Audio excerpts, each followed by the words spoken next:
What's up guys? Let me introduce you to my latest finished piece. This one's called Koolaid Karen. It was inspired by the old Kool-Aid advert. You know, the one where the guy jumps through the wall and goes, "Oh yeah!" With the model being only about half the size as your standard Games Workshop figure, it ended up being quite a big challenge to paint. Stick around to the end while I reveal the secrets behind bringing this scene to life. I really liked the idea of having the figure look like she's crashing through a wall, but to realise that vision, it meant I had to create quite a sophisticated base. It was totally scratch built and I used all kinds of random bits to finish it. Plasticard, cork, sandpaper, a ton of these tiny little bricks, more plasticard, a cotton bud, tinfoil, bits of brass, you name it, it's in there somewhere. To help with the composition, I used the golden ratio. First to work out how tall to make the backdrop, then again to work out where best to place the gangway. I knew going into it that with such a busy background, it would be difficult to make the model stand out. But by ensuring the hole in the wall was bigger than the figure, we were able to essentially create a frame of negative space around her, acting as an outline. It really helps to make Karen the main focus of the scene. To paint it, I used the same colours on both the miniature and the background, but I used a different painting style for each, sticking to standard layering for the main figure and more subtle washes and glazes on the base.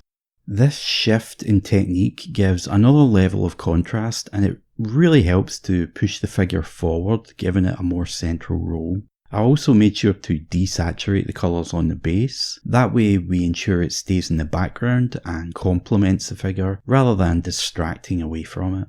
I ran into a bit of trouble when I was painting the walkway. Originally I thought sponging black over a rust colour would give a decent effect, but I was wrong.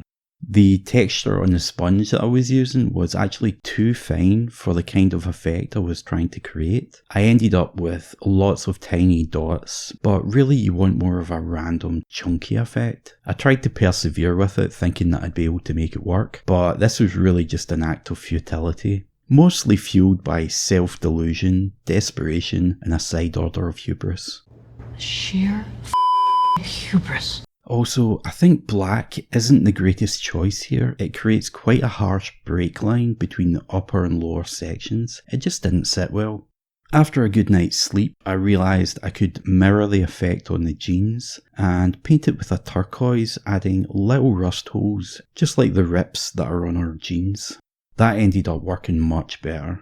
With the walkway dilemma resolved, let's look at how I actually chose the paints that brought the project to life. When I'm trying to pick what paints to use, I usually imagine how I'd paint a single element and then go from there. In this case, I knew I wanted the jeans to be a turquoise, so when I've made that initial decision, I grab a colour wheel and I think, okay, what goes well with that colour? Using a simple split complementary scheme, I introduced red and lime green as our main colours.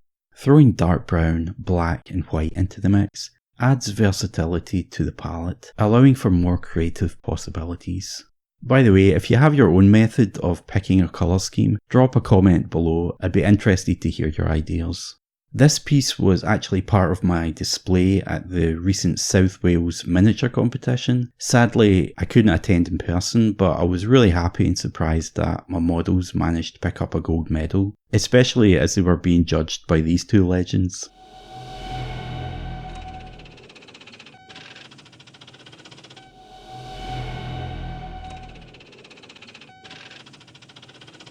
I also entered this into the recent miniature painting open by Cult of Paint, where I got a silver in standard. Initially, I was a bit disappointed as I thought it might place a bit higher, but after seeing the level and sheer scale of the entries, I was surprised to place at all. Looking closer at the paint job, I can see quite a lot of issues that probably pushed it down in the rankings. One of the most glaring things for me is that if the figure is supposedly crashing through the wall, the broken bricks would be blown outwards, meaning they'd be mostly here around the edges. Right now, it looks like they've just sort of fallen at our feet, which doesn't make any sense. As far as the painting itself goes, I think the main issue is there's a lack of consistency in the quality. Some areas are really good and others are really not. For example, the face, which should be one of the strongest parts of the model, is actually quite weak. I definitely needed to spend more time refining it. The shadows at the side of the cheeks are too harsh, and also the blending is a little rough in places. It's also too dark. Right now the face is actually darker than the rest of the skin, but it should be the other way around so that the face draws more focus. I didn't like how the fur and the hair was sculpted, so I kind of phoned it in for those elements, and this was a big mistake as it pulls the overall quality of the paint job down quite a bit. The chest has a nipple highlight here, but there isn't one on the other side. So it's a small point, but little details like this matter in a competition setting. On the bracers, I couldn't decide whether I wanted to paint them as leather or non-metallic metal, so I ended up with this weird middle ground where they're not quite metal and they're not quite leather. I should have just repainted these with a clearer goal in mind. I think the upper part of the sword blades are great, I'm really happy with them, but I should have made a better attempt at painting the ground reflections on the lower section. Leaving them with that dark reddy brown colour just makes them feel unfinished. To wrap things up, I want to emphasise that every project is going to be a learning experience, and in order to get better, it's important to focus on both your successes and your failures. I'd love to hear about your own projects. Have you had similar challenges? Share your thoughts in the comments below. Until next time, don't forget to choose life, paint minis.